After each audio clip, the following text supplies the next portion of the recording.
Allora, diamo il benvenuto a Christian Pellis, capo della distribuzione di Amundi e membro del committee della società. Allora, cominciamo subito con una domanda sulla Mifid 2. So, Mr. Pellis, what do you think about Mifid 2 and how will affect the market, the Italian market and the European market? Well, very interesting question, which keeps a lot of people involved at the moment. Mifid 2 has been implemented already in Holland and in the UK partially. So in the UK it is a grandfathering model, in Holland it is implemented fully, meaning that there is a complete ban on inducements. So what you have seen in the Dutch market, take that as an example, is that people cannot receive inducements anymore. That you see a trend therefore to execution only, because people are not prepared to pay for fee-based advice. People have moved also to more passive, so away from the active. And as a third one, the banks has come up with solutions, either as a fund-to-fund solution or segregated accounts or a discretionary portfolio management, in order to capture the client and not to lose the client to execution only or just going fully into passive. But that is only in Holland and in the UK. In the rest of Europe, Mifid 2 is not yet implemented actually. Okay, and what do you think will be the effect of the Mifid 2 in the future for the rest of Europe? Well, the writing is on the wall, so it will eventually happen. How it will happen can be done all in different ways. So countries have different way of implementing. Europe, as we know, is not one community. We have different languages, different cultures, and we have different legislation. So even with ESMA putting out one rule, that does not mean that every country will do the same.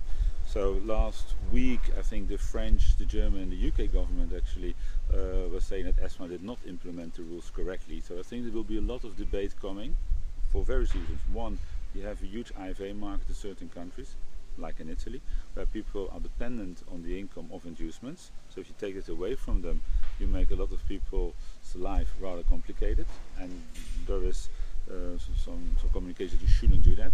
Secondly, people with a lower investable amount will not get the advice they need, and therefore they're going to make the wrong decisions over time, and when they find out when they're 65 they've made the wrong decision, it is too late. So there's also of that if people do not get advice because they need to pay for the advice, then they're going to miss a big opportunity. So I think this one is the fact that IFAs are still dependent on the income, and secondly, clients up to a certain level will be without advice for too long periods, and that's not good.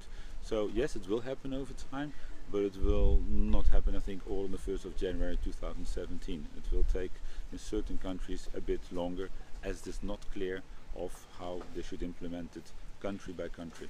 Okay, and what about Amundi? How is it getting ready for this new rule in Italy and all over Europe?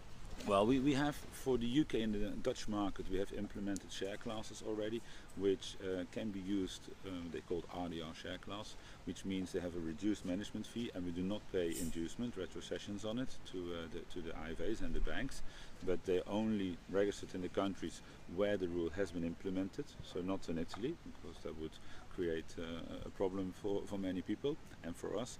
And secondly, the products are changing, so you can see that we have much more demand for multi-asset solutions, and that's what we're offering. We're offering an Amundi Patrimoine and Amundi multi-asset global product. We have our first eager propositions. So these are propositions whereby the selection of which asset class to invest in has been done for the client and for the advisor already. Okay, thank you very much, Mr. Pellis, for being with us and with the Readers of Blue rating. Thank you very much for your time as well. Bye-bye.